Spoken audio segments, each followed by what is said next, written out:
Shalom umat Tuhan yang diberkati oleh Tuhan. Kita berjumpa lagi pada saat ini dan sama-sama mari. Selain kita membaca, tapi kita juga merenungkan firman Tuhan, sehingga boleh menjadi makanan rohani yang dapat kita aplikasikan di dalam kehidupan kita sehari-hari. Puji Tuhan, pembacaan kita dari kitab Keluaran pasal 28, 29, dan 30.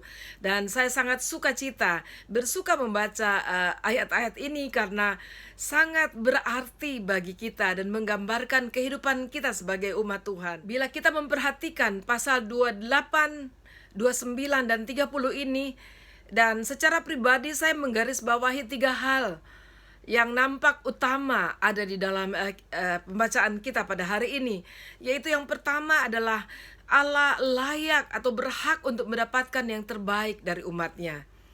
Di pasal 28 itu, di situ Allah meminta kepada Musa untuk memanggil Harun dan anak-anaknya untuk menerima jabatan imam di tengah-tengah umat Israel.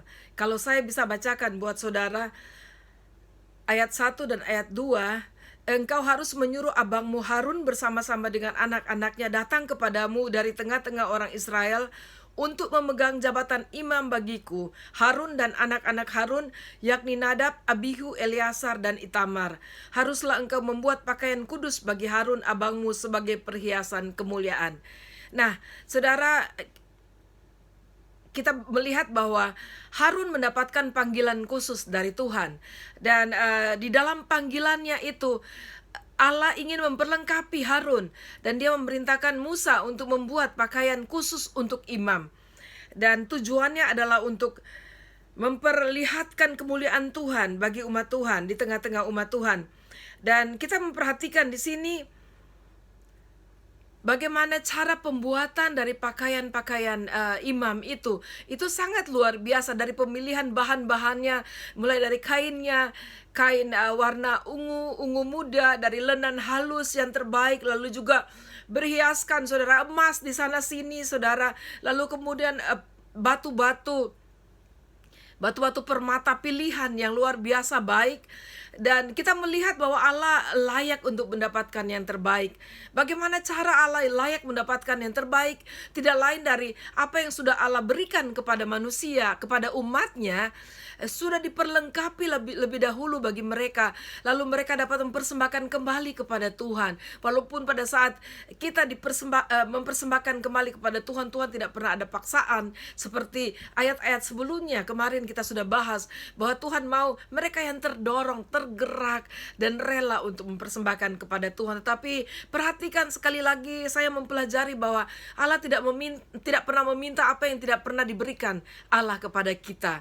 Tetapi kita harus tahu bahwa kalau Allah memperlengkapi kita dengan apapun yang kita miliki secara material di dalam kehidupan kita, kita harus sadar sebagai umat Tuhan, pada waktunya Tuhan, Allah inginkan untuk mempersembahkan kembali sebagai bentuk ucapan syukur dan kesadaran bahwa segala sesuatu yang Tuhan berikan kepada kita hanyalah titipan semata-mata, yaitu untuk mempermuliakan Tuhan. Dan kita melihat di pasal yang terakhir, di situ di ayat yang terakhir dari pasal 28, firman Tuhan kepada Musa sedemikian, ayat 43, Harun dan anak-anaknya haruslah memakainya apabila mereka masuk ke dalam kemah pertemuan, atau apabila mereka datang ke mezbah untuk menyelenggarakan kebaktian di tempat kudus, supaya mereka jangan membawa kesalahan kepada dirinya lalu mati.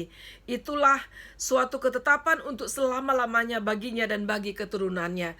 Saudara, jadi Tuhan menetapkan untuk membuat jubah atau pakaian keimaman mereka untuk dipakai pada saat mereka melayani Tuhan, memimpin peribadatan umat Tuhan. Jadi itu dipakai secara khusus saudara.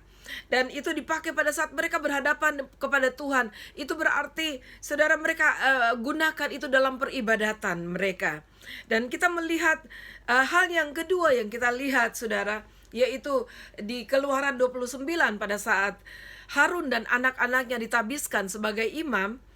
Kita melihat bahwa sentral dari kegiatan apapun yang mereka lakukan itu adalah korban sembelihan, korban bakaran, dan itu berarti ada penumpahan darah. Kita memperhatikan mulai dari ayat 19 Dan beberapa ayat selanjutnya kita membaca di situ bersama-sama. Mari saudara baca Alkitab, kalau saudara ada Alkitab di tangan saudara. Ayat 19, kemudian haruslah kau ambil domba jantan yang lain, lalu haruslah Harun dan anak-anaknya meletakkan tangannya ke atas kepala domba jantan itu.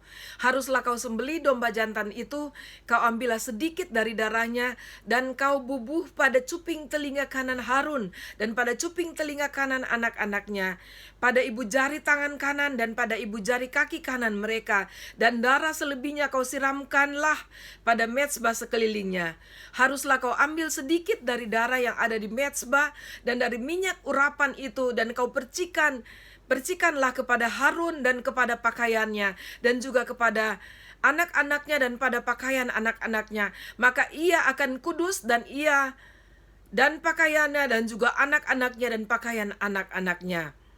Nah, saudara, kita memperhatikan di sini, kita melihat dari awal perjanjian darah yang dilakukan oleh Allah dari Adam dan Hawa jatuh di dalam dosa, lalu seterusnya sampai pada saat ini.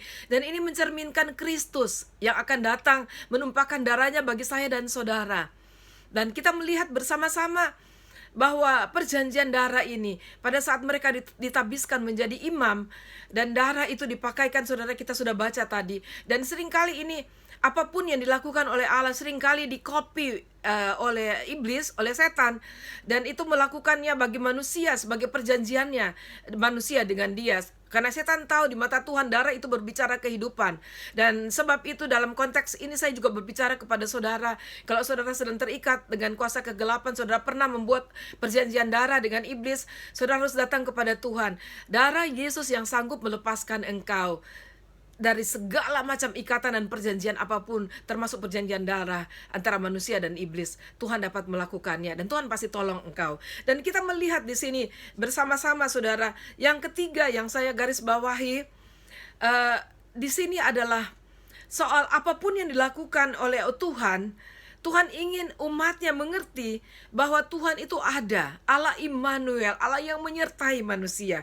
Kita membaca di ayat terakhir dari pasal ke-29 ini. Coba kita baca bersama-sama. Kita baca dari ayat 44, 45, dan 46. Aku akan menguduskan kemah pertemuan dan mezbah itu, lalu Harun dan anak-anaknya akan kukuduskan, supaya mereka memegang jabatan imam bagiku. Aku akan diam di tengah-tengah orang Israel, dan aku akan menjadi Allah mereka. Maka mereka akan mengetahui bahwa akulah Allah, Tuhan Allah mereka, yang telah membawa mereka keluar dari tanah Mesir, supaya aku diam di tengah-tengah mereka. Akulah Tuhan Allah mereka. Saudara garis bawahi kata-kata yang terakhir, aku diam di tengah-tengah mereka. Saudara berbicara kehadiran Tuhan dengan umatnya. Nah, saudara, tiga hal yang istimewa yang saya garis bawahi dari pembacaan ketiga ayat ini. Yang pertama, Tuhan layak, pantas mendapatkan yang terbaik dari kita. Yang kedua adalah Tuhan kita melihat dari pokok utama sentral dari pembahasan kita dan apapun peribadatan bangsa Israel, yaitu korban sembelihan darah yang dilakukan. Lalu kemudian yang ketiga adalah Tuhan ingin dengan apapun peribadatan yang mereka lakukan, Tuhan mau agar mereka mengerti bahwa Tuhan itu ada. Tuhan itu menyertai dan Tuhan itu tinggal di tengah-tengah mereka. Saudara, berbicara soal ini, saya menjadi ingat dalam perjanjian baru, karena seperti saya katakan tadi, bahwa apapun yang dilakukan di dalam perjanjian lama, seringkali secara fisik itu menjadi satu gambaran hal-hal rohani yang harus kita lakukan dalam peribadatan kita. Kalau saudara ada Alkitab, baca bersama-sama saya di dalam kitab Roma pasal yang ke-12, ayat yang pertama, dan mungkin sebagian dari saudara sudah menghafalnya. Kitab Roma pasal 12 ayat 1. Kita melihat, karena itu saudara-saudara, demi kemurahan Allah, aku menasehatkan kamu supaya kamu mempersembahkan tubuhmu yang pertama sebagai persembahan yang hidup. Kita melihat apa yang terbaik dari hidup kita pantas kita berikan kepada Tuhan. Kalau kita mempersembahkan hidup kepada Tuhan, itu berarti segala sesuatu yang baik yang kita punya yang sebagai anugerah Tuhan, itu adalah pantas untuk kita berikan kembali sebagai persembahan, sebagai peribadatan kita kepada Tuhan. Persembahan yang hidup. Jangan tunggu sampai saudara sekarat, sudah dekat ambang kematian untuk menyerahkan hidup kepada Tuhan. Saat ini kalau sudah dengar firman Tuhan, serahkan hidupmu kepada Tuhan. Terima Dia menjadi Tuhan dan Juru Selamat dan serahkan hidupmu kepada Tuhan. Maka saudara akan mendapatkan kehidupan yang berarti dalam Tuhan. Dan yang kedua, saudara, di situ yang kudus berbicara tentang pengorbanan Kristus. Darah Yesus saja yang dapat membawa kita kepada kehidupan dalam pengudusan Kristus. Dan kita boleh dikuduskan, dan dalam pengudusan Kristus ini tiap-tiap hari pada saat kita mengakui dosa kita, sebelum tidur kita berdoa. Kita membawa, kalau kita dosa kita mungkin naik jadi 2, 3, 4, 5 dan sekian, saudara. Kita membawa kembali di titik nol pada saat kita meminta pengampunan dari Tuhan, pengudusan dari Tuhan tiap-tiap hari. Dan yang kata firman Tuhan, yang berkenan kepada Allah. Dikatakan persembahan yang hidup, yang kudus dan yang berkenan kepada Allah. Bagaimana kita memperkenankan Tuhan? Tidak ada yang lain, yaitu kita memiliki hubungan pribadi dengan Tuhan. Kita menikmati kehadiran Tuhan di dalam kehidupan kita, menikmati hubungan yang dekat dengan Tuhan, yang intim dengan Tuhan. Dan disitulah kita mengerti apa yang dikehendaki Allah, apa yang memperkenankan hati Tuhan. Puji Tuhan, saudara, Tuhan kita luar biasa. Dan dikatakan di situ, di bagian terakhir, itu adalah ibadahmu yang sejati. Ibadah yang sejati adalah pada saat kita mempersembahkan yang terbaik kepada Tuhan, pada saat kita sungguh-sungguh berpusatkan kepada Kristus dan apa yang dilakukannya di kayu salib bagi kita. Dan yang ketiga adalah kita memperkenankan Tuhan. Puji Tuhan, Tuhan Yesus memberkati. Mari kita tetap setia kepada Tuhan, beribadah kepada Tuhan dengan ibadah yang sejati yang dikehendaki oleh Tuhan bagi kita. Tuhan Yesus memberkati.